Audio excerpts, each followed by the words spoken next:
isn't just a speed enthusiast. From land speed records die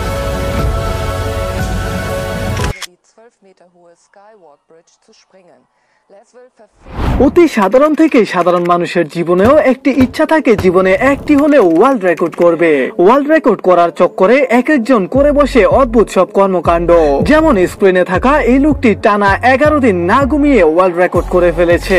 আবার ডোনা নামের এই লোক টানা 978টি হাঁচি দিয়ে ওয়ার্ল্ড রেকর্ড করে ফেলেছেন। পৃথিবীতে যত অদ্ভুত অদ্ভুত ওয়ার্ল্ড রেকর্ড গুলো বিখ্যাত থাকলেও ওয়ার্ল্ড রেকর্ড করতে গিয়ে মৃত্যু হয়েছে এমন মানুষ কিন্তু নেহাত কম নয়। কিন্তু যারাই পৃথিবীর সবচেয়ে ভয়ঙ্কর ওয়ার্ল্ড রেকর্ড করতে গিয়ে মারা গিয়েছেন তারা সব সময় থেকেছেন ক্যামেরার আড়ালে। তাই চলুন আজকের এই ভিডিওতে আমরা দেখব ভয়ঙ্কর সব ওয়ার্ল্ড রেকর্ড করতে গিয়ে যারা প্রাণ হারিয়েছেন তাদেরকে। তো কথা না বাড়িয়ে মূল ভিডিওতে চলে যাচ্ছি।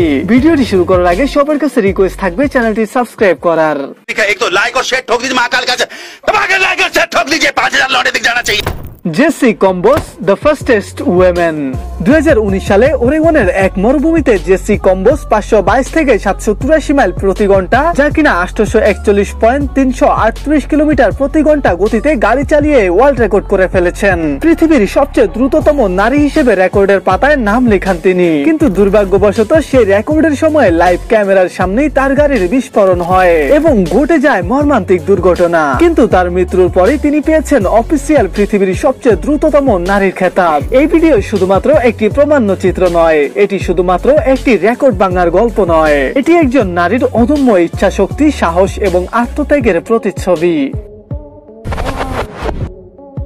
Curl ওয়ালেন্ডা the স্কাইফেল। 1978 সালের পুয়ের্তো-রিকার কার্ল ওয়ালেন্ডা 121 ফুট উপরে হোটেল টু হোটেল হাইওয়ারে হেঁটেছেন। তখন তার বয়স ছিল প্রায় 73-এর কোটায়। হঠাৎ বাতাস তীব্র হয়ে ওঠে। তার এই ওয়ার্ল্ড রেকর্ডের কীর্তি তখনও চলছিল লাইভ টিভিতে, যার দর্শক ছিল তৎক্ষণাৎ প্রায় 3.5 লক্ষ। অতঃপর বাতাসের তীব্রতায় কার্ল ভারসাম্য হারান, পড়ে যান এবং ঘটনাস্থলেই মারা যান। পরবর্তী সময়ে কার্লের পরিবার একই কাজ সম্পূর্ণ করে তাকে উৎসর্গ করে। কিন্তু কার্লের এভাবে পড়ে যাওয়া এবং মরে যাওয়ার ঘটনা লাইভ টিভিতে সম্প্রচারিত হওয়া এক অবিশ্বাস্য ঘটনা।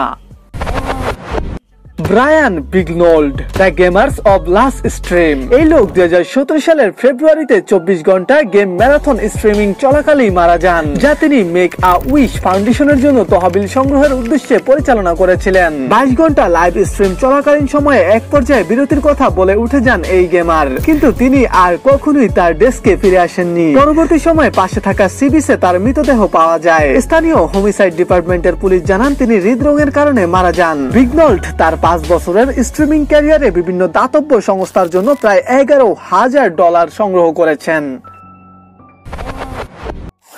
Zip Eisenberg the speed demon.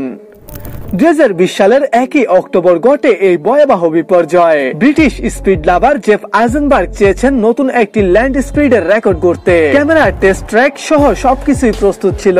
সেদিন আইজেনবার্গ একটি শক্তিশালী পোর্সা 911 টার্বো এস গাড়ি চালাচ্ছিলেন, যেটির স্পিড ছিল ঘন্টায় প্রায় 1200 হর্স পাওয়ারের। কিন্তু 200+ mph স্পিডে উঠতেই গাড়ি গতি হারায় এবং গতির সাথে সাথে নিয়ন্ত্রণ হারিয়ে দুর্ভাগ্যজনকভাবে গাড়িটি ক্র্যাশ করে। শুধুমাত্র ক্র্যাশ করেনি, লাইভ ক্যামেরার সামনেই ছিন্ন ভিন্ন হয়ে পড়ে গাড়িটি। ক্যামেরা ততক্ষণে হঠাৎ করেই বন্ধ হয়ে যায়, তবে তার এই ঘটনা রেকর্ড হয়ে যায়। তার এই মৃত্যুর ঘটনা মোটর স্পোর্টস জগতেই নয়, বরঞ্চ বহু মানুষের মনেই লাড়া দিয়েছিল, কারণ তিনি ছিলেন একজন অনুপ্রেরণামূলক ব্যক্তিত্ব, উদ্যোক্তা, রেসার, টিভি উপস্থাপক সহ ব্যাপকভাবে জনপ্রিয়।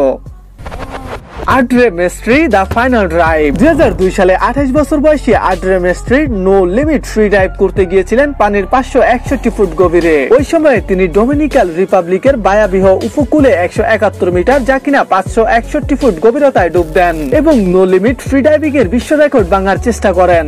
এই প্রচেষ্টায় একটি গুরুতর কারিগরি ত্রুটি ঘটে। তার উদ্ধারের জন্য ব্যবহৃত এয়ার ট্যাঙ্কটি খালি ছিল, ফলে উদ্ধারের ব্যালনটি সঠিকভাবে স্ফীত হয়নি। ফলে 8 মিনিটের সময় ধরে পানিতে থাকেন এবং অজ্ঞান হয়ে পড়েন। যখনই তাকে উদ্ধার করে তীরে আনা হয় তখন তার চিকিৎসা সেবার অনুপস্থিতি ছিল এবং তাকে আর বাঁচানো সম্ভব হয়নি। এই দুর্ঘটনার পর ফ্রি ডাইভিং এর সম্প্রদায়ের মধ্যে ব্যাপক একটি আলোচনা শুরু হয় এবং ড্রাইভিং এর সেফটিকে নিয়ে ব্যাপকভাবে প্রশ্নবিদ্ধ করা হয়। এই ঘটনা নিয়ে বিভিন্ন বই ও ডকুমেন্টারি তৈরি হয়েছিল, যার মধ্যে ফেরিরাসের লেখা the drive a story of love and obsession এবং কার্লোর লেখা দ্য লাস্ট অ্যাটেম্পট সবচেয়ে বেশিবার পড়া হয়েছে। তো এইসব নিয়ে আপনার ব্যক্তিগত মতামত কমেন্টে জানান। জানাবেন এবং দেখা হবে পরবর্তী ভিডিওতে। আল্লাহ হাফেজ।